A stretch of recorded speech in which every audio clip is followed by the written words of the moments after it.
This is the home screen of the EzCG Analysis software for the ECGenie Clinic. When you first open the software, you'll want to start by locating the files you'd like to analyze. Click the Select ECG Signals button, and a Windows Finder folder will appear. Locate the files by opening the over-encompassing folder that everything is saved in. The files we'll be working with today are saved in a folder called Demonstration. You might notice that you don't see your individual files yet. Don't worry, they'll appear as soon as we open the folder.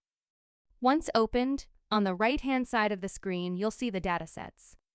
To begin the analysis process, highlight the file name and click on the Go button. This is going to open up the data that we've captured, and you can see the graph of voltage over time. For each one of the ECG signals, the software will identify the R wave with a red marker. The goal of this stage is to ensure that the software is properly identifying each and every R wave for these ECG complexes and ensure that no noise is getting picked up as a signal.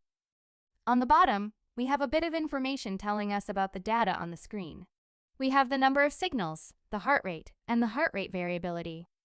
We also have some editing features that we can use if there is any noise. But this is a clean set of data, so nothing needs to be done here. After double-checking that there is no noise, we can click Go to move on. The software analyzes the signals and outputs a couple graphics for us.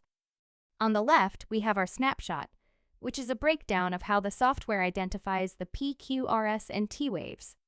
On the right, we have our ensemble average, which takes all of those ECG complexes and averages them together to give you an ensemble waveform. There's a bit more information reported on the bottom, such as the heart rate variability, PR interval, QRS interval, and QT interval. All of these metrics will later be reported in an Excel file as well, so this is just for your convenience. Now we want to save the data. I'm just going to click on Save and save this as the default. Then we can move forward by clicking this Next button. We're going to get a tachogram showing the RR interval over the RR number. This is a visualization of the heart rate variability. The RR interval is the time between the R waves, and in an animal with a low heart rate variability, the RR interval time will be relatively consistent, displaying as a horizontal line. If you want to save this graphic, you can check off the button, and then we can click Close to go back to the home screen. That was a clean set of data, and you can see how quick and easy the analysis was. Now I want to go through an example with a bit of noise. Select the file and click Go. This time, we can see the data has some clean ECG signals in the beginning and in the end, but in the middle, there is some noise. If you look at the heart rate variability, we can see that it is artificially elevated due to the noise. We're going to use the Edit button to remove the noise and the missed signals. Click on Edit, click once on the graph, and then click once to the left of the noise and once to the right to highlight the noise. If there are additional regions you want to edit, you can click More, but in our case, we just have this one, so we can click Done. The noise has been removed, and notice how the heart rate variability has decreased. The heart rate variability is a good metric to look at, as it can help guide us through the editing process. If it's lower, that typically means that you've edited out any noise.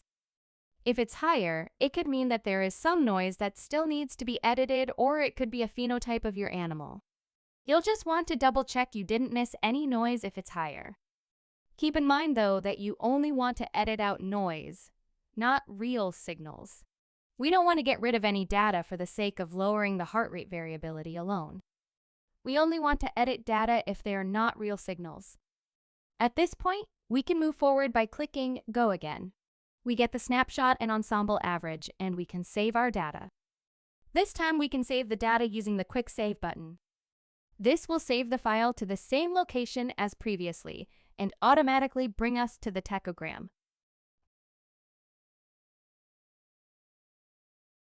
Now we're back to the home screen, and we can take a look at our results. On the left, we have a small Excel chart giving us a summary, but let's open up the real thing. Highlight any data sets that have been analyzed and click on the Reorganized Results button to open the Excel file. If we zoom in, we can see that we have 2 rows of data and all of our different metrics output by the software here. Let's go back to the home screen. If you ever need to reanalyze anything, for example, you realize that you forgot to make an edit, you can reanalyze by selecting the video and clicking on Go again. This allows you to go through the process again, fixing any mistakes. And that wraps up the data analysis process.